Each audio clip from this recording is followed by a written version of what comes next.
Welcome, whoever you are, to Meg's Magical Mansion, a virtual guest house for spiritual wayfarers, a place where the ordinary becomes magical, where wisdom is yours for the asking, and where your higher nature is just a wish away. Thank you for joining us here today at Meg's Magical Mansion. I'm Meg, and this is my trusty butler, Scallion. And here in my lap is my beautiful assistant, the very fluffy Miss Alice Poopers. We're so glad you're joining us here today at Meg's Magical Mansion, because today we're getting ready to celebrate Imbolc.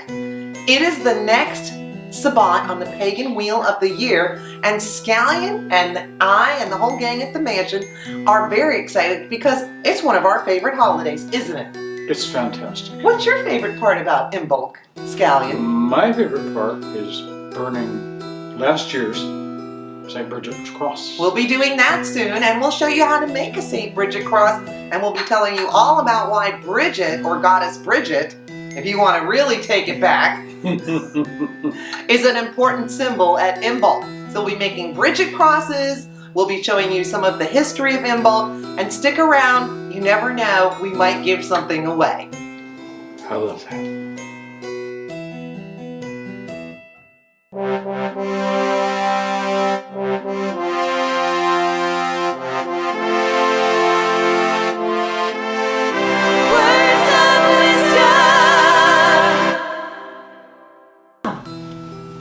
I guess that means it's time for words of wisdom.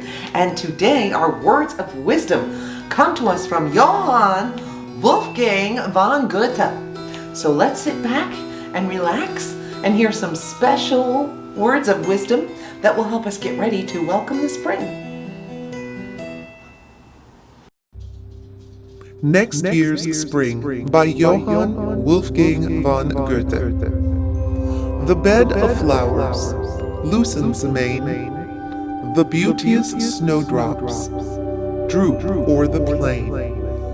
The crocus opens its glowing bud like emeralds others like blood. With saucy gesture, primrose flare, and roguish violets hidden with care. And whatsoever there stirs and strives, the spring's contented, if works and thrives.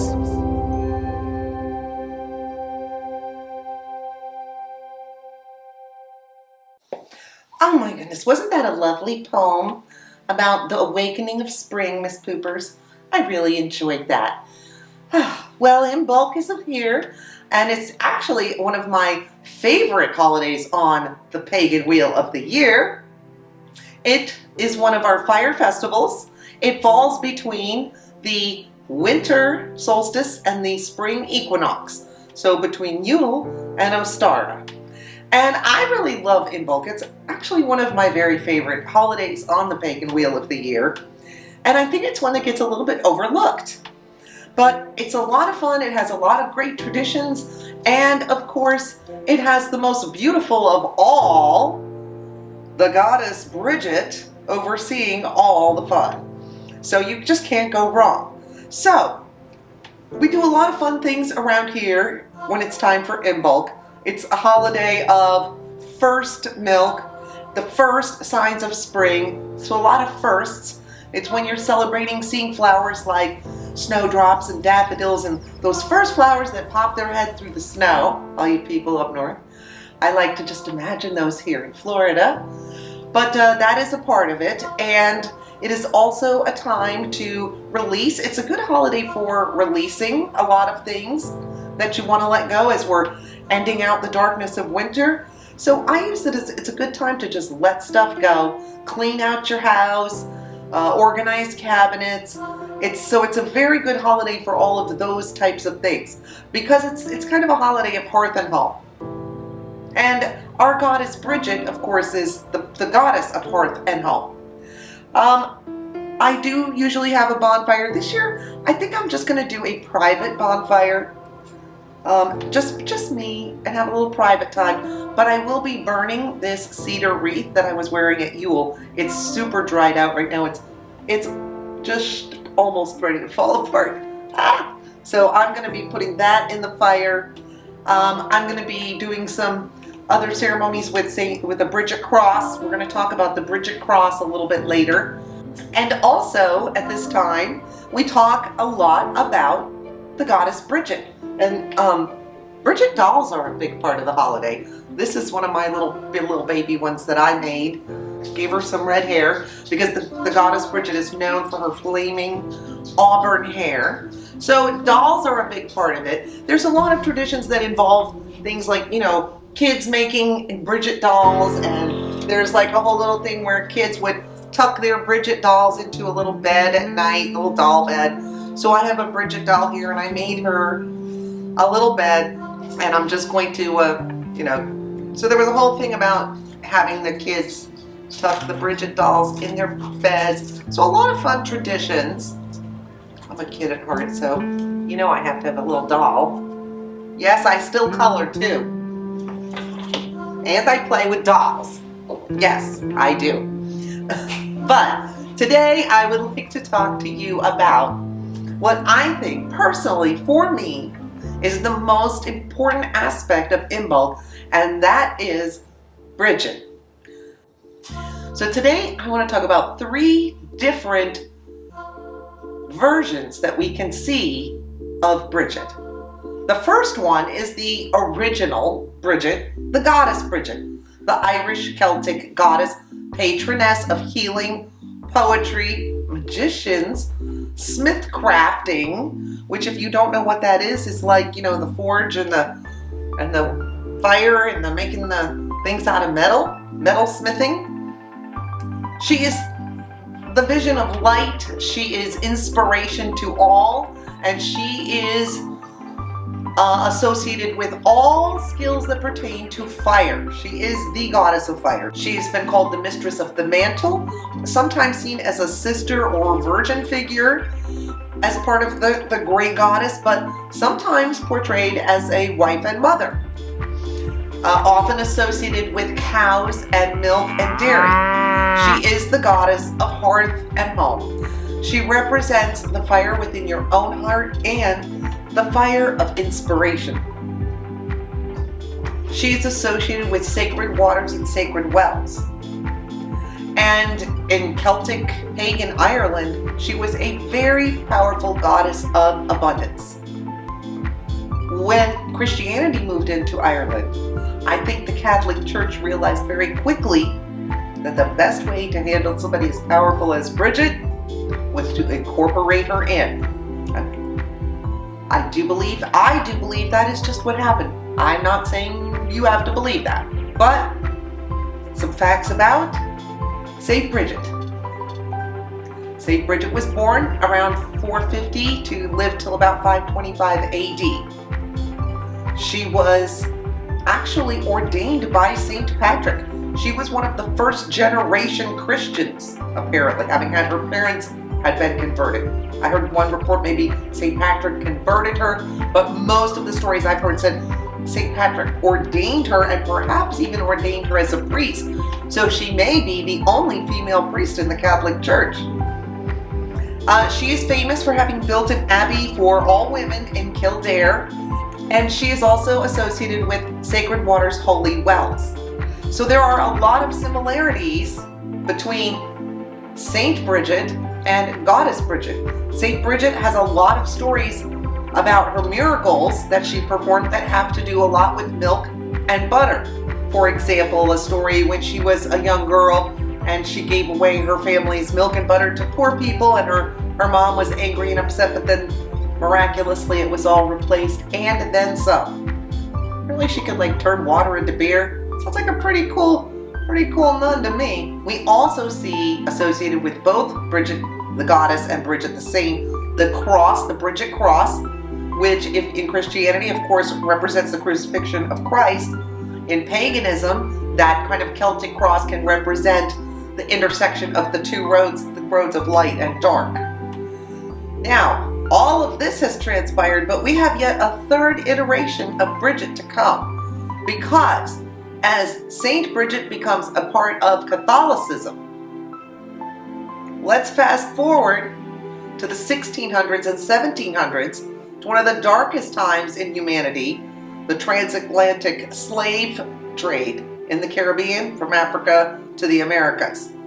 But in the Caribbean, you get this mix of African, Native American, and European, bringing the Catholicism in through the French, the Spanish, and the Irish. And you get this mix of all of it, which is where we find voodoo comes in. And I am not an expert on voodooism, but I find it very interesting that in voodooism, they have Mama Brigid. And Mama Brigid can be crude, rude, and loud. She is the wife of Baron Samedi, who is the Lord of the Dead. And together, they help people make the journey to the afterlife. She is the only white god in voodoo. And she is still represented with her very Celtic pale skin and auburn hair. She is the protector of women, and women's graves will often be dedicated to Mama Brigid in hopes that she will help lead that woman to the afterlife. Do not be disrespectful of the dead, because Mama Brigid will get you.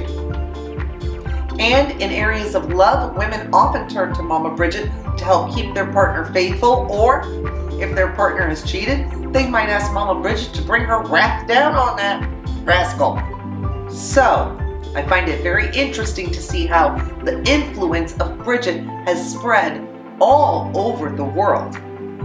Today, she is still glorified and worshipped as a goddess, as a saint, and as a voodoo god.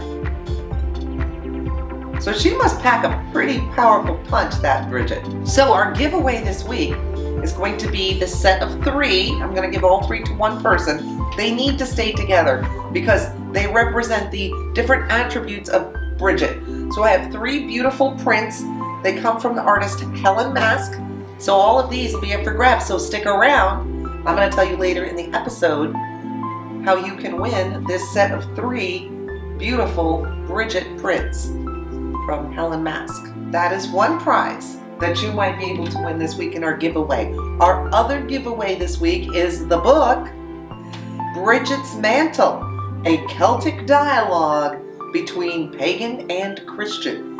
So if you would like to delve more into this subject, I am in the middle of reading this book. It's very interesting. And check this one out. This is also up for grabs this week. Let's check in with Scallion so he can show you the Brigid crosses he's made. And then I'm going to show you how you can make a very simple Brigid cross out of 4 strips of paper. Scallion.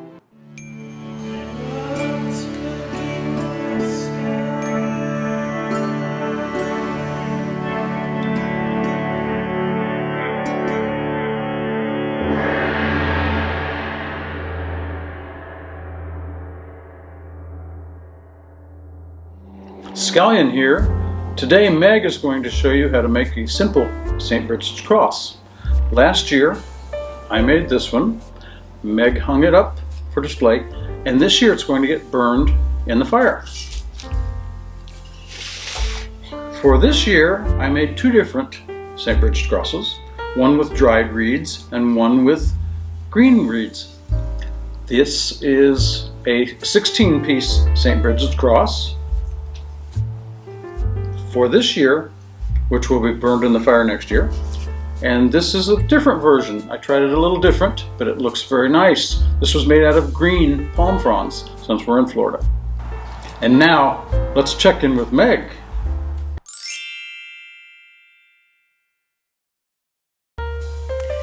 First, you're going to need 4 strips of paper. They'll have to be the same length and width. Fold them in half. Take the blue one, and I'm going to point that downwards, and I'm going to make the red one bite the blue one. Turn it clockwise. Take the white one, make it bite the blue one pointing up. Turn it clockwise. This is the part where it gets a little tricky. Slide the red one out a little bit. And now from the top, it's going to bite the white one. But then I have to put the 2 pieces together on the yellow and make both pieces of the yellow go through that loop on the red. So it's half and half on the white, but then both pieces come together and go through the loop on the red. Then you pull everything nice and tight, and if you want to put a little dab of glue stick to close those, it'll be perfect.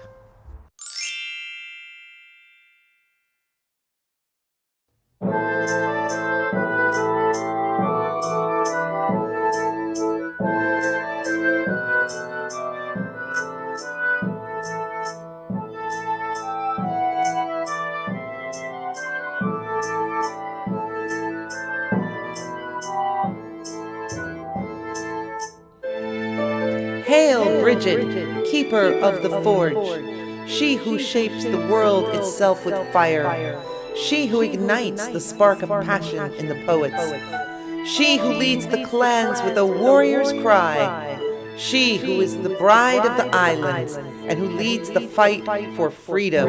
Hail, Brigid, defender of kin and hearth, she who inspires the bards to sing, she who drives the smith to raise his hammer, she who is a fire sweeping across the land.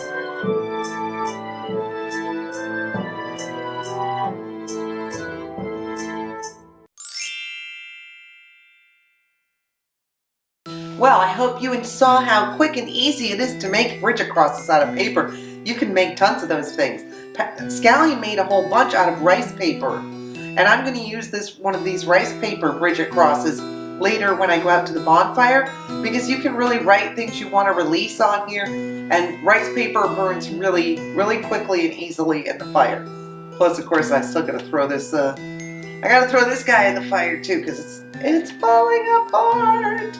Now, as for our giveaway this week, remember we have these lovely prints from Helen Mask, the artist. 3 different aspects of Brigid. They come as a set. You get all 3. Then we also have the book, Brigid's Mantle, a Celtic dialogue between pagan and Christian. So if you want to win one of these prizes, I think we're going to have to put Brigid in the comments if you would like to win a prize.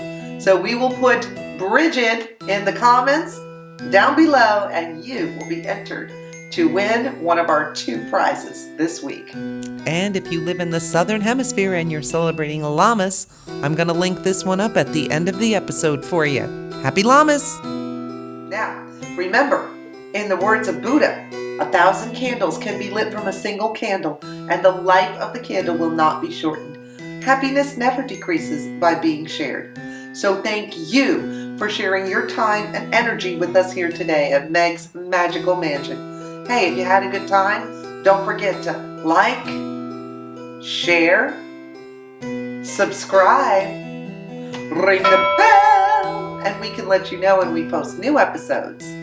Check us out on Instagram, and we will see you back here next time at Meg's Magical Mansion. Happy Imbolc, everybody! Are we live? We're live. Scallion here. I love the Scallion here. That's like your catchphrase now. Scallion here.